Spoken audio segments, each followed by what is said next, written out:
menentukan siapakah yang disembelih Nabi Ibrahim, ternyata memiliki dua pandangan yang berbeda, sehingga terbentuk dua kubu antara Umar dan Ali yang sama-sama memiliki landasan dalam kitab suci Al-Quran.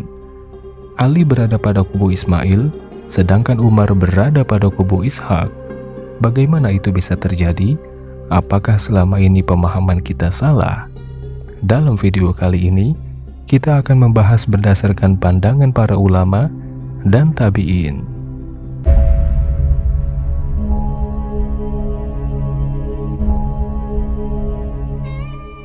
Assalamualaikum warahmatullahi wabarakatuh. Ada sebuah hadis bernada pilu yang konon diucapkan Nabi Ismail kepada ayahnya ketika akan menyembelih. Wahai ayahku, kuatkanlah ikatanku agar aku tidak dapat bergerak. Angkatlah pakaianmu agar tidak terpercik darah sehingga ibuku melihatnya, sehingga menyebabkan dia bersedih. Gesekkanlah pisau di leherku dengan kuat agar aku tidak tersiksa. Palingkanlah mukaku dan jangan memandang, sehingga engkau merasa kasihan, dan agar aku tidak melihat pisaumu yang bisa membuatmu takut. Kalau bertemu ibuku, sampaikanlah salamku. Dalam tafsir Al-Qurtubi dijelaskan, ketika Nabi Ibrahim mulai menggesekkan pisau di leher anaknya, Allah menjadikan lehernya seperti dilapisi tembaga, kemudian mencoba memotong lehernya dengan pisau itu. Namun, pisau itu tidak berfungsi atau melukainya. Kisah Nabi Ibrahim, anaknya dan Allah, seperti kisah cinta segitiga. Ketiganya saling mencintai, tetapi Allah yang maha memiliki kehendak, berkuasa menguji cinta mereka. Apakah kehadiran anak di dalam hidup Ibrahim mengalihkan rasa cintanya kepada Sang Khalik? Hal ini dikisahkan dalam kitab suci Al-Quran. Sesungguhnya aku bermimpi bahwa aku menyembelihmu, maka pikirkanlah bagaimana pendapatmu. Dia Ismail menjawab, wahai ayahku, lakukanlah apa yang diperintahkan Allah kepadamu. Insya Allah engkau akan mendapatiku termasuk orang-orang yang sabar. Perbincangan kedua anak dan ayahnya dalam kisah di atas sungguh menguji kesabaran dan pengorbanan yang tulus akan sebuah perintah Sang Khalik. Karena ketundukan Ibrahim dan Ismail terbukti, Allah mengganti sembelihannya dengan domba. Dan pada akhir peristiwa bersejarah ini menjadi monumen peringatan bagi umat muslim seluruh dunia saat Lebaran Idul Adha. Lalu siapa sebenarnya yang akan disembelih? Jika kita melihat ayat di atas, jelas yang disembelih oleh Ibrahim adalah Ismail. Tapi sahabat seiman, dalam berbagai riwayat, dalam literatur tafsir, kita akan melihat bahwa terdapat perbedaan pandangan tidak hanya di kalangan ulama salaf, tetapi juga para sahabat Rasulullah. Siapa sebenarnya yang akan disembelih? Apakah Ismail ataukah Ishak? Merujuk pada tafsir Al-Qurtubi dalam tafsir surat As-Saffat ayat 102, pendapat pertama dari Ibnu Abbas, Ka'b al-Ahbar, Sa'ad bin Jubair, dan lainnya mengatakan bahwa yang akan disembelih adalah Ishak. Pendapat ini sesuai dengan apa yang diyakini sekelompok Yahudi dan Nasrani. Pandangan kedua mengatakan bahwa yang akan disembelih atau dijadikan kurban adalah Ismail. Di antara mereka ada Abu Hurairah, Abu Tufail, Mujahid, dan lainnya. Persoalan tentang siapa yang sebenarnya disembelih tidak masuk dalam persoalan agama yang bersifat qat'i atau pasti. Karena itu, kata Az-Zuzah, Allah yang maha tahu siapa yang sebenarnya disembelih.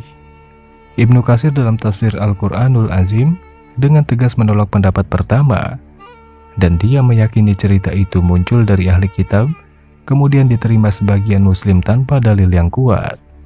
Muhammad bin Muhammad Abu Syahbah, ulama dalam bidang ilmu Al-Quran dan hadis di Al-Azhar dan Ummul Qura, menambahkan bahwa cerita penyembelihan Ishak adalah imbas dari menyebarnya cerita Israiliyat yang bersumber dari kitab Taurat. Sedangkan Taurat mereka telah diubah. Ini sebagaimana kata Allah. Mereka mengubah kata-kata Taurat dari makna yang sebenarnya. Menurut Muhammad Abu Syahbah dalam kitab Al-Israiliyat wa Al-Mawdu'at, cerita Israiliyat model ini termasuk yang ditolak. Sebagaimana kata Imam Malik terkait hadis Nabi kepada para sahabatnya, boleh menyampaikan cerita, baik yang dibawa oleh ahli kitab Yahudi dan Nasrani. Adapun cerita yang telah diketahui kebohongannya, maka jangan diikuti atau tolaklah. Perihal perbedaan pendapat di kalangan ulama soal siapa anak Nabi Ibrahim yang dikurbankan, Profesor Kiai Haji Nasaruddin Umar juga menanggapinya. Apakah yang disembelih adalah Ismail putra sulung Ibrahim dari Sayyidah Hajar, atau Ishak putra bungsu Ibrahim dari Sayyidah Sarah? Jika mengkaji kitab Wahbah Al-Zuhaili At-Tafsirul Munir, tidak disebutkan secara jelas di dalam Al-Quran dan hadis terkait siapa yang dikurbankan. Masing-masing dari kedua pendapat juga didukung oleh para sahabat dan ulama. Sahabat seiman, pendapat yang mengatakan Ismail diantaranya didukung beberapa sahabat seperti Abu Hurairah, Ali bin Abi Thalib, dan lain-lain, kalangan tabi'in dan dari kalangan mufassir seperti halnya Ar-Razi, dan masih banyak lagi yang lainnya.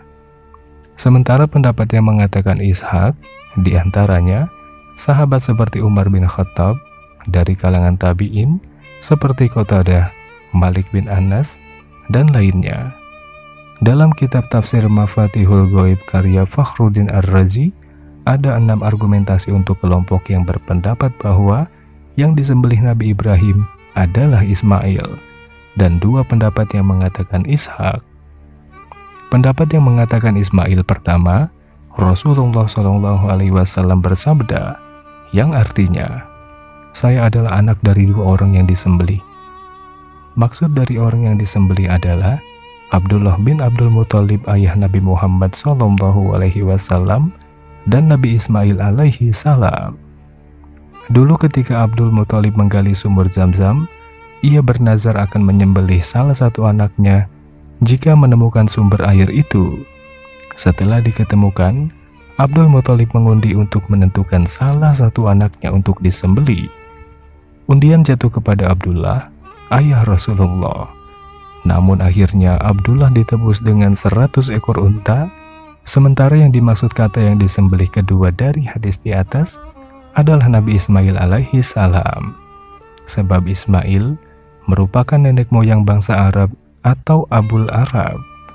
Jika nasab Rasulullah SAW dirunut, pasti akan bertemu dengan Nabi Ismail alaihi salam. Kedua, Nabi Ismail alaihi salam tinggal di Mekah, dan dialah yang membangun Baitullah bersama ayahnya Nabi Ibrahim alaihi salam. Di Mekah itulah, tepatnya di Mina, terdapat Al-Manhar atau tempat penyembelihan. Seandainya yang dimaksud adalah Ishak, pasti Al-Manhar berada di Baitul Muqaddas, bukan di Mina, karena Ishak tinggal di Palestina. Alasan ketiga, Allah memberikan sifat sabar kepada Nabi Ismail alaihi salam. Dalam Al-Quran dikatakan, dan ingatlah, wahai Rasul, tentang kisah Ismail, Idris, dan Zulkifli alaihimussalam. Mereka masing-masing termasuk orang-orang yang sabar dalam menghadapi suatu bala dan musibah, dan dalam melaksanakan perintah Allah yang diembankan kepada mereka. Karena kesabaran akan menerima cobaan untuk disembelih, Allah juga menyifatinya sebagai nabi yang menepati janji, dan dikisahkan dalam Al-Quran. Dan ceritakanlah Muhammad kisah Ismail di dalam kitab Al-Quran. Dia benar-benar seseorang yang benar janjinya, seorang Rasul dan Nabi. Ayat ini menegaskan bahwa Nabi Ibrahim dan Ismail adalah sosok yang menepati janjinya kepada Allah. Alasan keempat, Nabi Ishak alaihi salam adalah ayah dari Nabi Yakub alaihi salam. Ketika Allah membawa kabar gembira kepada Nabi Ibrahim alaihi salam bahwa dia akan dikaruniai Ishak, dia juga diberitahu bahwa Yakub juga akan lahir dari Ishak. Jika Ishak disembelih, itu tidak mungkin, karena Allah berfirman bahwa Ishak akan melahirkan Yakub. Secara tidak langsung, Allah mengumumkan bahwa usia Ishak akan mencapai kedewasaannya pada saat ia melahirkan Yakub. Tidak disembelih seperti Ismail waktu kecil. Jika kita mengatakan bahwa penyembelihan Ishak diperintahkan ketika dia melahirkan Yakub, itu juga tidak mungkin, karena usia Ishak pada saat itu sudah tua. Sementara dalam Al-Quran yang disembelih itu masih usia kanak-kanak. Ada yang mengatakan 13 tahun. Jelas sahabat, ini lebih cocok untuk Ismail. Alasan kelima dalam Al-Quran dijelaskan, usia Ibrahim sudah tua, sekitar 86 tahun, tapi belum juga dikaruniai anak. Ia pun meminta kepada Allah agar dikaruniai buah hati. Sesungguhnya aku berhijrah kepada Tuhanku dari negeri kaumku, ke tempat di mana aku bisa beribadah kepada Tuhanku. Sesungguhnya Dia akan menunjukkan kebaikan kepadaku dalam agama dan duniawiku. Wahai Tuhanku, berilah aku anak yang soleh. Setelah memaparkan kisah itu, Al-Quran menjelaskan tentang Nabi yang disembelih dan ditunjukkan pada anak pertama. Ulama sepakat bahwa Ismail anak pertama itu, bukan Ishak. Alasan yang keenam, banyak riwayat yang menjelaskan bahwa tanduk kambing yang dulu menggantikan Nabi Ismail alaihissalam digantung di Ka'bah. Ini menunjukkan bahwa Nabi yang disembelih berada di Mekah, yaitu Ismail.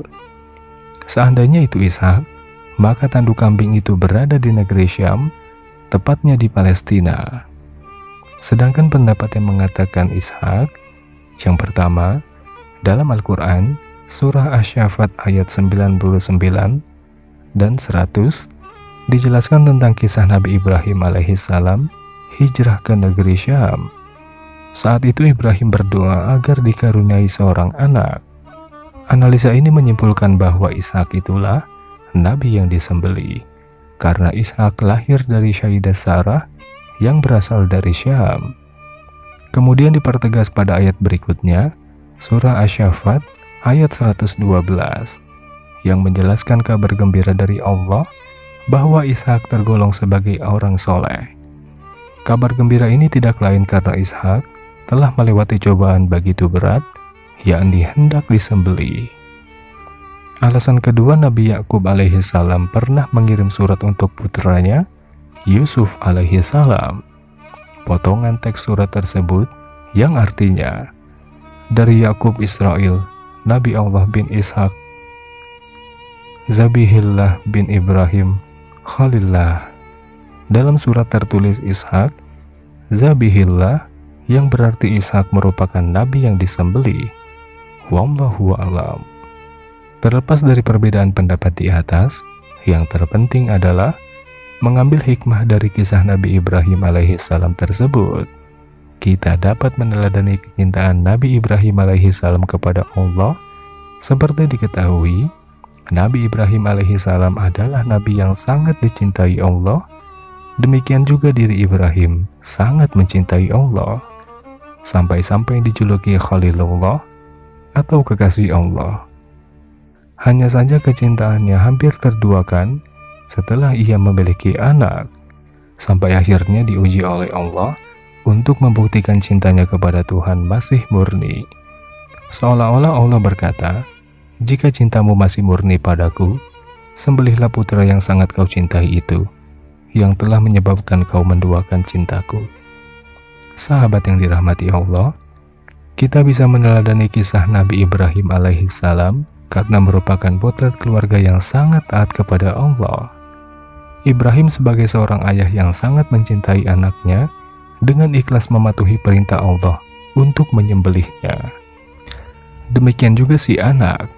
Begitu mengetahui hal itu merupakan perintah Allah, ia langsung menerima tanpa penolakan. Kita sudah semestinya meneladani jiwa rela berkorban di jalan Allah dari Nabi Ibrahim alaihissalam. Paling tidak mau mengorbankan harta untuk disedekahkan kepada fakir miskin atau berkorban di hari raya Idul Adha. Semoga kita dan keluarga mendapatkan kemuliaan dari Allah Subhanahu wa Ta'ala karena ketaatan dan kesabaran yang kita tanamkan, sebagaimana keluarga Nabi Ibrahim, sang Abul Anbiya, karena para nabi setelahnya adalah keturunan darinya.